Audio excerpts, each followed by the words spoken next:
एक छोटे से गांव में एक बहुत ही सुंदर बाग था, लेकिन कोई भी गांव वाला उस सुंदर बाग में जाने से डरा करता था। उनका मानना था कि अक्सर बाग के उस पार वाली गुफा के अंदर से किसी जिन्न की आवाजें आती हैं, जो आते जाते लोगों को आवाजें देता है, जिससे गांव वाले बहुत डरा करते थे। एक दिन गांव के दो युवक खेत पर आपस में बात करते हुए, अरे भाई, कल मैं उस बाग की तरफ गया था, वहाँ फिर से उस जिन की वही डरावनी आवाजें आ रही थी। अरे क्यों भाई, क्या करने गए थे तुम वहाँ? क्या तुम्हें पता नहीं बाग के पास वाली गुफा में जिन रहता है?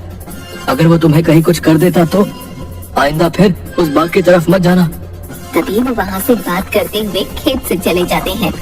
अगले दिन गांव का एक लड़का रांझा, यार इस गुफा में से आवाजें कौन देता होगा? मुझे इसके पीछे जरूर कोई राज नजर आता है।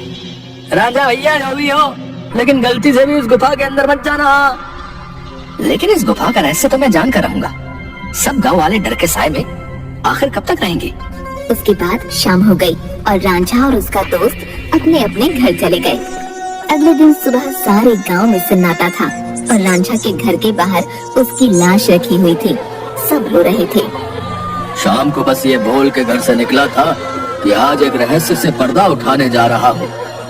मेरे रांझा की बहादुरी उसे ले डूबी। हाय मेरा बच्चा। हो ना हो, ये उस गुफा वाले जिन ने ही किया है। हाँ। उसी गांव में धन्नू नाम का व्यक्ति रहता था, जो एक व्यापारी था। उसकी दो बेटियां थीं, रीमा और सीमा। उन दोनों को रंग बिरंगे फूलों का बहुत शौक था।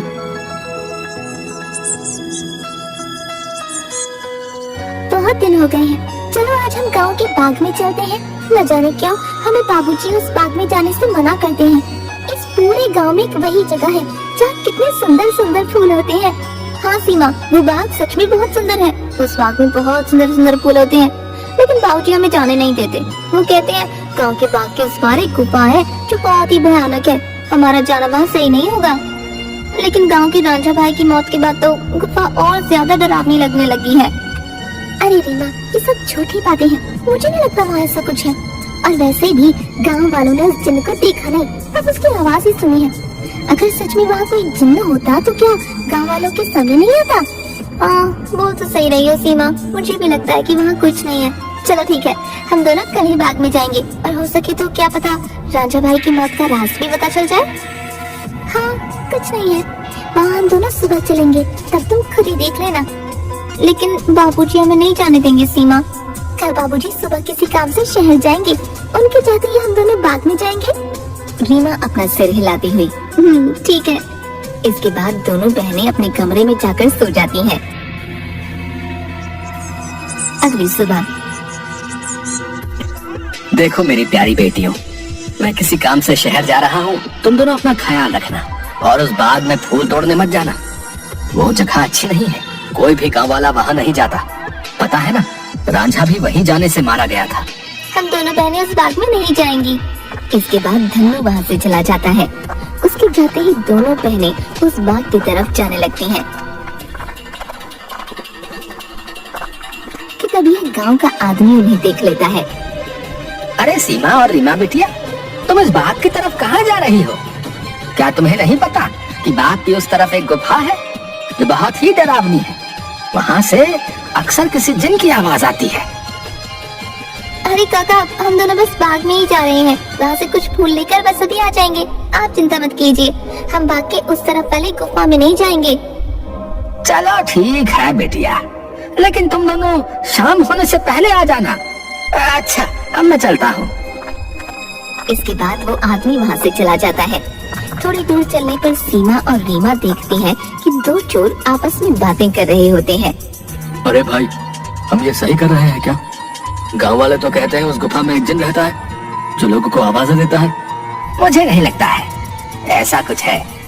वो गुफा गांव के सरपंच की है। मुझे तो लगता है उसमें बहुत सारा खजाना होगा। सब गांव वालों को डराने का बहाना है। बस चलो, चलकर आज देख ही डालते हैं। इसके बाद वो दोनों गुफा की ओर जाने लगते हैं। उन्हें गुफा की ओर जाता देख रीमा और सीमा भी उनके पीछे जाने लगती हैं। कि तभी वो देखते हैं कि वो दोनों चोर गुफा के अंदर जाने ही वाले होते हैं कि वहाँ एक औरत आती है जो देखने में काफी भयानक होती है। और उसके हाथ में एक टोकरी होती है जिसमें बहुत सारे रंग बिरंगे फल होते हैं। तभी वो औरत उन दो चोरों से कहती है, कहाँ जा रहे हो तुम दोनों? क्या तुम्हें पता नहीं इस गुफा में एक जिन्न रहता है? वो तुम्हें मार डालेगा। चले जाओ यहाँ से, चले जाओ। क्या कहा? जिन? अरे बाबा।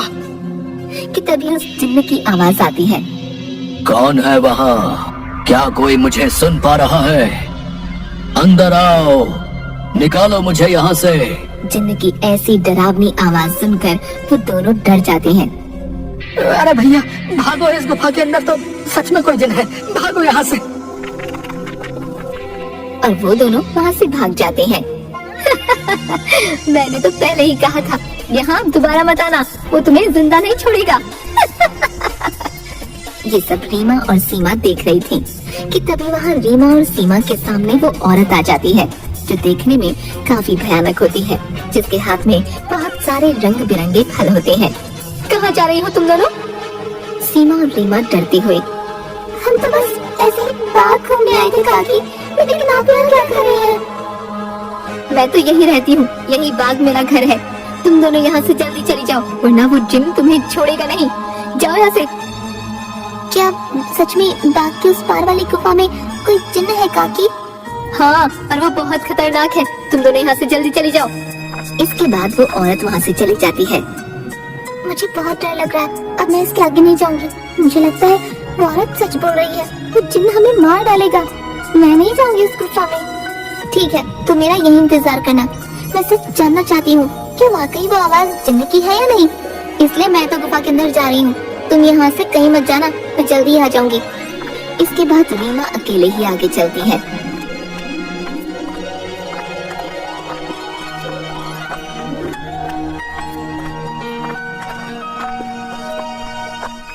रीमा चलते चलते उस गुफा के पास पहुंच जाती है। तभी एक आवाज उसे सुनाई देती है जो काफी भारी होती है।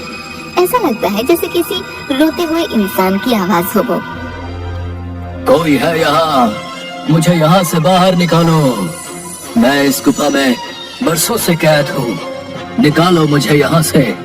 रीमा बड़ी हैरानी से वहीं खड़ी हो जाती है। कौन हो तुम और क्यों मुझे आवाज लगा रहे हो? क्या तुम वही जिन्न हो जिसके बारे में गांव वाले बात करते हैं? क्या सच में तुम यहाँ इस गुफा में हो? हाँ, मैं जिन हूँ। मैं कई सालों से इसी गुफा में कैद हूँ। मेरी सहायता करो लड़की, मेरी बात मानो। मैं तुम्हें कोई नुकसान नहीं पहुँचाऊंगा।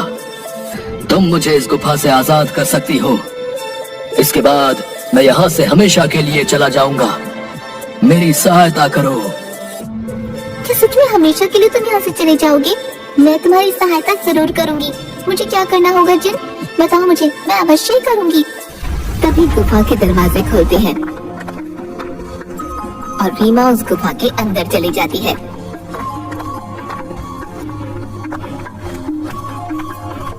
जैसे ही वो अंदर जाती है, एक बहुत बड़ी अजीब से जानवर की परछाई उसे नजर आती है जो दिखने में बहुत ही डरावनी होती है। आओ लड़की, तुम्हारा जिन की इस गुफा में स्वागत है। मैं कई सालों से गुफा के बाहर आते जाते लोगों को आवाजें लगाता हूँ। सब गांव वाले डर कर भाग जाते हैं। कोई भी गांव वाला इस गुफा में आने की हिम्मत नहीं कर पाता। लेकिन तुम बहुत ही बहादुर लड़की हो जो इस गुफा में अकेली चली आई हो। क्या तुम जिन्न हो? लेकिन तुम मुझे दिखाई क्यों नहीं दे रहे हो? क्या तुम किसी को दिखाई नहीं दे सकते हो? नहीं, मैं जिन नहीं हूँ लड़की, मैं उस जिन की परछाई हूँ। वो जिन तो इस गुफा के कैद खाने में बरसों से कैद है, वो बाहर नहीं आ सकता है। मैं उसकी परछाई हूँ। परछाई? तुम मुझे ये बताओ कि वो जिन इस गुफा में कैद क्यों है? क्या जिन्न के इस गुफा में रिहा होने का कोई मार्ग नहीं है? मार्ग है लड़की, और तुम उस मार्ग तक पहुँच सकती हो, लेकिन इसके लिए तुम्हें इस गुफा के तहखाने में जिन के पास जाना होगा। वही जिन तुम्हें उसकी मुक्ति का राज बताएगा। जिसके बाद रीमा हाथ में जलती हुई एक आग की मशाल लेकर उस गुफा की ओर जाती है। जैसे ही रीमा तहखाने के अंदर जाती है तो उसे एक आग जलती हुई दिखाई देती है। वो जैसे ही उस आग के पास जाती है हे जिन, मैं यहाँ तुम्हारी मदद करने आई हूँ। क्या तुम मुझे सुन सकते हो? उसे उस जिन्न की आवाज आती है। आओ बहादुर लड़की, मैं तुम्हारा ही इंतजार कर रहा हूँ। मैं जानता हूँ कि तुम ही मुझे इस गुफा से मुक्ति दिला सकती हो। तुम्हारा इस गुफा में स्वागत है लड़की। तुम बहुत ही बहादुर हो जो इस गुफा में आई हो। मेरा नाम जिनाद है। मैं यहाँ कई सालों से बंद हूँ। मेरे सामने आओ जिन्नात, मैं तुम्हें देखना चाहती हूँ। कि तभी अचानक से जिन्नात उसके सामने आता है, जो बहुत ही डरावना होता है। एक बहुत ही भयानक सा दिखने वाला, जिसके सिर पर एक लंबी चोटी होती है जो काफी बड़ा होता है। रीमा के सामने वो आता है। उसे देखकर रीमा थोड़ा डर जाती है। देखो, तुम डरो मत लड़की, मैं तुम्हें कुछ नहीं करूंगा। मैं जानता हूँ कि तुम मेरी मदद करने आई हो, लेकिन मेरी मदद करना इतना भी आसान नहीं है। तुम एक बार और सोच सकती हो। क्या तुम वाकई मेरी मदद करना चाहती हो? लेकिन मैं तुम्हारी मदद कैसे कर सकती हूँ? और तुम यहाँ कैद कैसे हुए? बताता हूँ। बहुत साल पहले इस गुफा में एक औरत रहती थी। वो बहुत गरीब थी। वो गुफा के बाहर वाले बाग से फल तोड़ा करती थी और उन्हें ही खाया करती थी। एक दिन उसने बाग के सारे फल तोड़ लिए और यहाँ इस गुफा में लेकर आ गई। उन्हीं फलों के बीच एक रहस्यमयी फल भी था, जो बहुत ही चमकदार था और जिस पर मेरी नजर थी। वो फल मेरी उम्र 100 साल और बढ़ा सकता था, लेकिन मैं उस फल को तब तक नहीं छू सकता था जब तक कोई इंसान उस फल को उसके पेड़ से तोड़ ना ले। एक दिन वो औरत चमकदार फल को उसके पेड़ से तोड़कर इस गुफा में ले आई। जब मैंने देखा तो मैं उसके पीछे इसी गुफा में आ गया और मैंने उससे कहा कि हे औरत, तुम जो बाग से सबसे सुंदर और चमकदार फल तोड़कर लाई हो, वो मुझे दे दो। इसके बदले में तुम जो भी 2 इच्छाएं मांगोगी वो पूरी होंगी। ठीक है, मैं तुम्हें वो फल दे देती हूँ, लेकिन मेरी 2 इच्छा है। पहली ये कि तुम मुझे वरदान दो, आज से ये बाग मेरा होगा, और दूसरी ये कि तुम इस गुफा में ही कैद रहोगे, ताकि इस बाग में कोई भी तुम्हारे डर से ना आ सके और हमेशा के लिए मैं ही इस बाग में राज करूँ। वो औरत मुझे फल तो दे देती है। उस फल से मेरी उम्र तो 100 साल बढ़ गई, लेकिन उस औरत को दिए गए वरदान की वजह से मैं यहीं कैद हो गया। तब से ही मैं इस तहखाने में कैद हूँ। क्या अब से पहले किसी ने आपको यहाँ से बाहर निकालने की कोशिश नहीं की? इससे पहले गांव के एक लड़के ने मुझे बचाने की हिम्मत दिखाई थी, लेकिन जैसे ही वो लड़का उस चमत्कारी फल को लेकर गुफा में आ रहा था, तभी उस बूढ़ी औरत ने उसको मौत के घाट उतार दिया और सारे गांव में बात फैल गई कि मैंने उसको मारा है। हाँ, वो लड़का हमारे गांव का रांझा भैया थी। उसको उस बूढ़ी औरत ने मारा। मैं आपको यहाँ से आजाद जरूर करवाऊंगी, लेकिन मुझे तुम्हें यहाँ से आजाद कराने के लिए करना क्या होगा? तुम्हें यहाँ से उस बाग में जाना होगा। वहाँ तुम्हें उस बाग में रहने वाली उसी औरत की झोपड़ी दिखेगी, जिसके कारण मैं इस गुफा में कैद हूँ। तुम्हें उसकी झोपड़ी में जाना होगा। वहाँ से तुम्हें सबसे सुंदर और चमकदार फल लाना होगा। मेरी मुक्ति का राज उस फल में ही कैद है। ध्यान रखना बहादुर लड़की, उस औरत की झोपड़ी में कोई नहीं जा सकता है। जब वो सो रही होगी तुम्हें तब ही जाना होगा और उसकी फलों की टोकरी में से सबसे चमकता फल लेकर आना होगा। उसी फल में तुम्हें मेरी मुक्ति का राज मिलेगा, लेकिन तुम्हें यह काम बड़ी होशियारी से करना होगा। अगर उस औरत को पता चल गया तो वो तुम्हें जिंदा नहीं छोड़ेगी। ठीक है जिन, मैं तुम्हारे लिए वो चमकदार फल जरूर लेकर आऊंगी। मैं तुम्हारा इंतजार करूंगा बहादुर लड़की। इसके बाद रीमा वहाँ से बाग में जाती है और उस औरत की झोपड़ी की ओर बढ़ने लगती है। रीमा देखती है कि उस औरत की झोपड़ी में कोई नहीं है। वो इधर उधर देखती है और उस झोपड़ी के अंदर चली जाती है। रीमा अंदर जाकर देखती है कि बहुत सारे फल उस औरत की झोपड़ी में रखे हैं। अरे, ये तो कितने सारे फल हैं। लेकिन इन सब में कोई भी फल बहुत ज्यादा नहीं चमक रहा। तभी अचानक रीमा देखती है कि वही औरत अपनी झोपड़ी की तरफ आ रही है। ये देखते ही रीमा दरवाजे के पीछे छुप जाती है। वो औरत अपनी झोपड़ी में आती है और उसके हाथ में एक टोकरी होती है जिसमें बहुत सारे फल रखे होते हैं। वो अपनी टोकरी एक टेबल पर रख देती है और पास ही पड़ी चारपाई पर सो जाती है। ये देख थोड़ी देर बाद रीमा बाहर आती है और उन फलों की टोकरी में से सबसे चमकता फल देखती है। लगता है यही वो चमकदार फल है जिसके बारे में वो जिन बात कर रहा था। रुको लड़की, तुम मेरा ही जादुई फल लेकर कहाँ जा रही हो?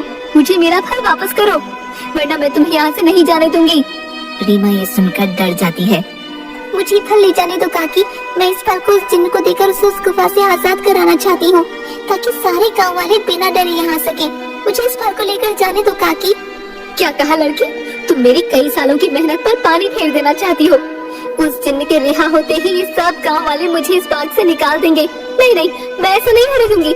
मुझे ये चमकदार फल वापस करो। ये सुनकर रीमा वहाँ से उस फल को लेकर भागने लगती है और वो औरत भी उसके पीछे ही भागने लगती है।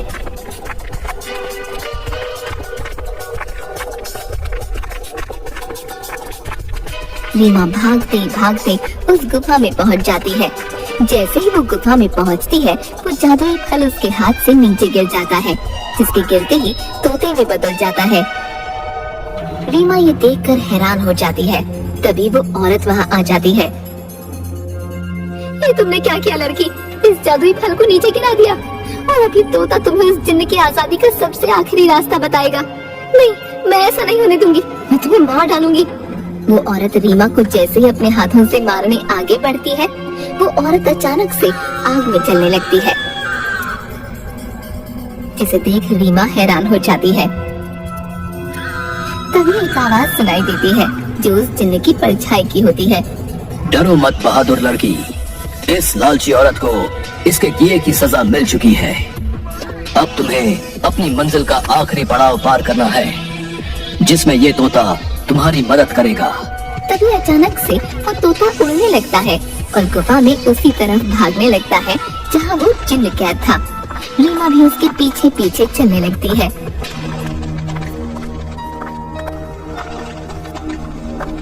वो तोता एक छोटी सी खिड़की के पास जा बैठता है जो काफी चमक रही थी। तभी तोते की आवाज आती है। सुनो बहादुर लड़की, तुम्हें इस चमकदार खिड़की को खोलना होगा, जिसकी चाबी तुम्हें ढूंढनी होगी। मैं तुम्हें दो रास्ते बताऊंगा, जिस पर चल के तुम्हें इस खिड़की को खोलने वाली चाबी मिलेगी। लेकिन दो रास्तों में से तुम्हें कोई एक रास्ता चुनना होगा। पहला रास्ता एक गुलाब के फूल की तरफ जाता है, जो बाग की तरफ है। दूसरा रास्ता एक अंधेरे की तरफ है, जो इसी गुफा में उस तहखाने की तरफ जाता है, जहाँ वो जिन कैद है। जाओ और अपना रास्ता चुन लो। रीमा काफी देर सोचने के बाद, मैं गुफा वाला रास्ता ही चुनूंगी जो अंधेरे की तरफ जाता हो।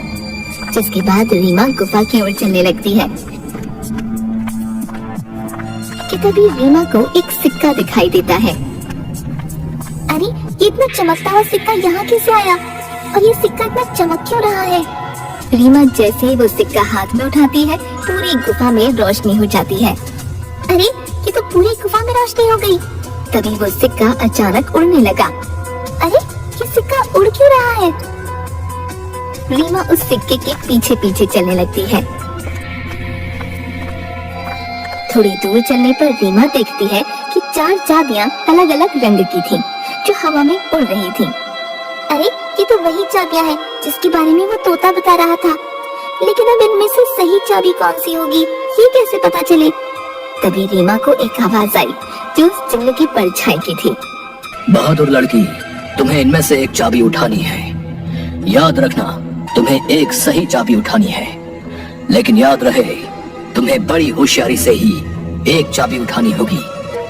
अगर तुमने गलती से गलत चाबी चुन ली, तो ये चारों चाबियां गायब हो जाएंगी और तुम कभी भी जिनको आजाद नहीं कर पाओगी। ये सुन रीमा हैरान हो जाती है। क्या? हे भगवान, ये किस दुविधा में डाल दिया है? अब मैं कैसे इन चारों चाबियों में से सही चाबी चुनूं? काफी देर सोचने के बाद रीमा देखती है कि चारों चाबियों में से एक चाबी बहुत बड़ी थी, जो लाल रंग की थी, और जिस चमकदार फल के गिरने से वो तोता बना था वो भी लाल ही रंग का था। रीमा समझ गई कि लाल वाली चाबी चुननी है। उसकी लाल चाबी चुनते ही बाकी सारी चाबियां गायब हो गईं। और फिर से जिन्न की परछाई की आवाज आई। शाबाश बहादुर लड़की, तुम्हारी सूझबूझ की वजह से आखिरकार तुमने बिल्कुल सही चाबी चुन ली। अब जाओ उस खिड़की के पास और खोल दो उसे। रीमा उसी खिड़की के पास जाती है।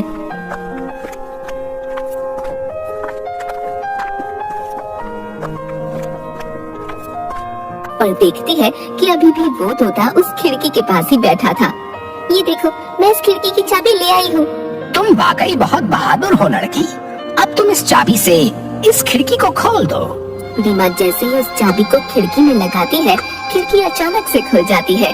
रीमा देखती है उस खिड़की के बाहर बहुत रोशनी थी, जिसकी चारों तरफ बहुत सारे चमकदार फल चमक रहे थे और बहुत सारी तितलियां उनके पास मंडरा रही थी। वो तोता उस खिड़की में उड़ता हुआ चला जाता है और तोता खिड़की के बाहर जाते ही उस जिन्न में बदल जाता है, जो कई सालों से गुफा में बंद था।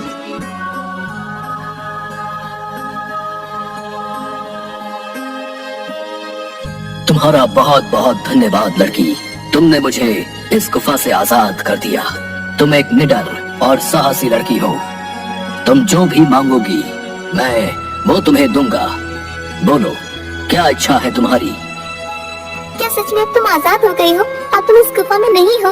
अब सब गांव वाले यहाँ आ सकेंगे। मैं और मेरी बहन भी अब बाग में आ सकेंगी कभी भी। हाँ बहादुर लड़की, अब किसी को भी डरने की कोई जरूरत नहीं है। अब मैं इस गुफा से बाहर आ गया हूँ अपनी दुनिया में। अब मैं किसी को आवाजें नहीं दूंगा। तुम जब चाहो यहाँ आ सकती हो। तुम्हारी ही वजह से मैं आजाद हो पाया हूँ। तुम मुझसे जो भी मांगोगी मैं तुम्हें वही दूंगा। बोलो क्या इच्छा है तुम्हारी? जिन, मैं कुछ नहीं मांगना चाहती हूँ, लेकिन अगर तुम सच में मेरी इच्छा पूरी करना चाहते हो तो गुफा के सामने वाले बाग से मुझे बहुत प्यार है। इसमें रंग बिरंगे फूल मुझे बहुत पसंद है।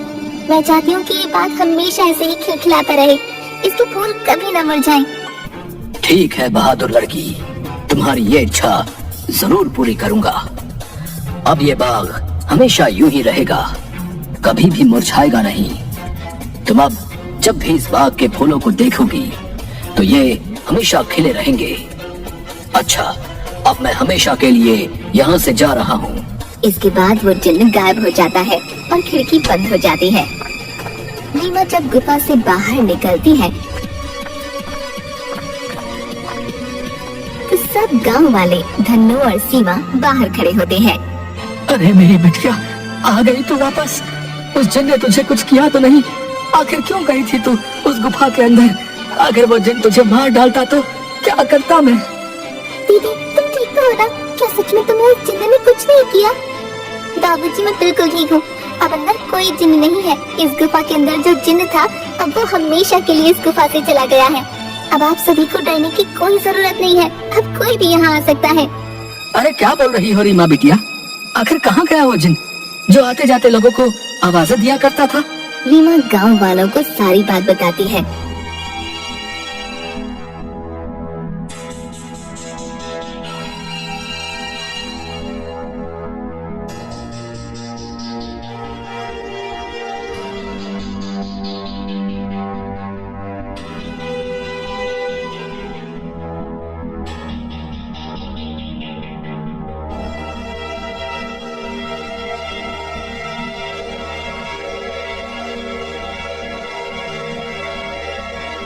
थोड़ी देर बाद गांव वाले बहुत खुश होते हैं और रीमा से बोलते हैं, अरे रीमा बेटिया, तुम तो सचमुच में बहुत बहादुर हो।